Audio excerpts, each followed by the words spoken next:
Welcome to this Bell Direct Insight series. I'm Julia Lee, an equity strategist with Bell Direct, and today it's my great pleasure to be joined by Nathan Bell, Head of Research at Peters MacGregor. And Peters MacGregor is a fund manager which is on the mFund platform. Now, if you haven't heard, mFund is an ASX platform which allows you to buy and sell managed funds through your broker, such as through Bell Direct. You can buy and sell managed funds as you would an ASX listed share, and of course it will be listed on your CHESS system as well. But before we get started, I'd like to start by welcoming Nathan and start off by asking him, there's a lot of talk about a bond bubble and about how hard it is to find cheap assets at the moment. So Nathan, how do you find this investment environment?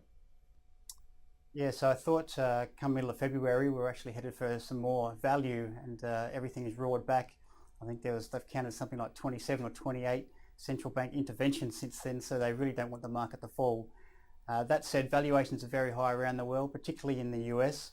The US gives investors a lot of comfort. You can find some fast growing companies. There are a lot of well recognised businesses and pretty good balance sheets for the good companies, even though they're levering up now to buy back shares, which usually isn't a great option in the long run, particularly when your share prices are so high.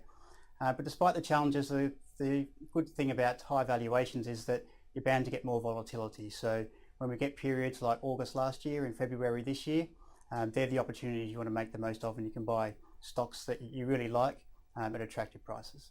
Nathan, I know one of the different things that you do is look at international investments as well. And looking around the globe, I'm curious to know where you are seeing the opportunities at the moment. One area where we've invested a fair bit over the past 4 or 5 months is in the cable and broadband industries in the US. Last year, you might have read a lot of newspaper reports about how the US people were cutting the cable or going to skinny bundles and going to Netflix, or in Australia, people using over-the-top services or online services like Stan. If you own Foxtel, or you use Foxtel, you might have enjoyed the 30% cut in the price last year, and it shows you how worried those companies are about new online options for what we watch on TV or on our various screens. That said, what most people were missing was that these cable companies actually have very fast growing broadband internet businesses. And the good thing about broadband businesses is they actually have it's a very low incremental cost to add someone to the network. So unlike if you're buying content from ESPN, where they keep putting the prices up every year and you have to continue paying for it, with broadband you don't have any of that content cost.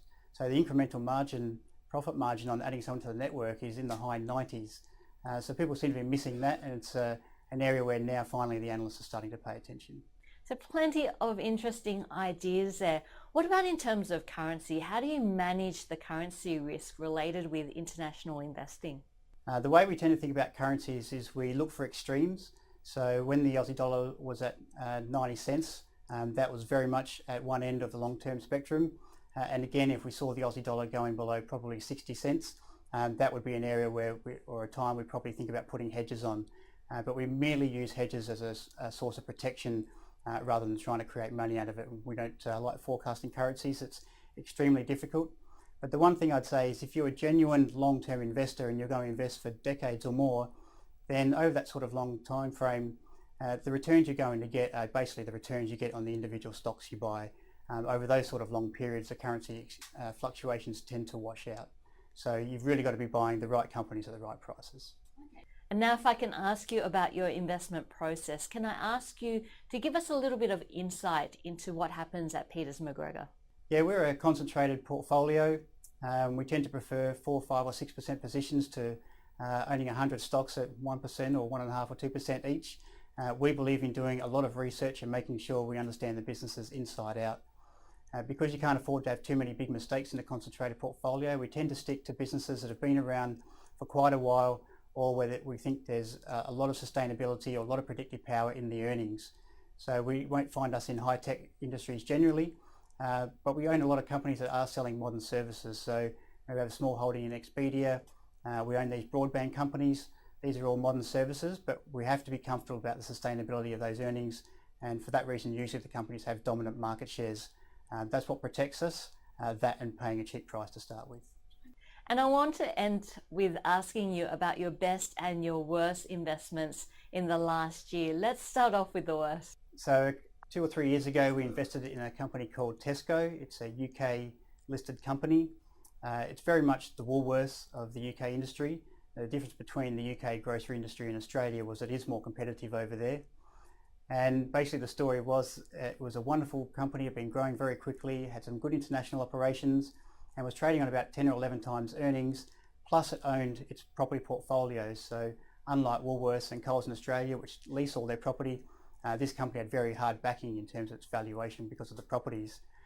What happened was a familiar story that we're starting to see here was that Audi and Lidl started a price war, and management had taken their eye off the ball by investing or ended up losing $1.6 billion US in California trying to take on Whole Foods. So it was a case where we thought we had great management and a great business at an attractive price, but once the price war come in, management got found out for not reinvesting in its business to take on those new competitors. I'm sure that's one a lot of us can relate to. What about your best investment?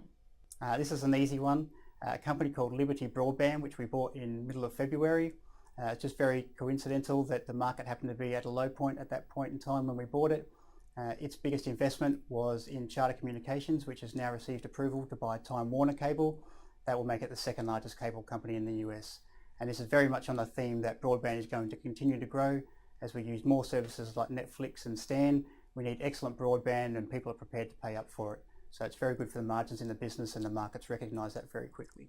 That was Nathan Bell, the Head of Research for Peters MacGregor, one of the managed funds which is featured on the mFund's platform. Now mFunds, of course, is a platform where you can buy and sell managed funds just like shares and avoid all the paperwork that you used to have to fill out in the old days. So if you are interested, please visit Bell Direct and have a look at mFunds.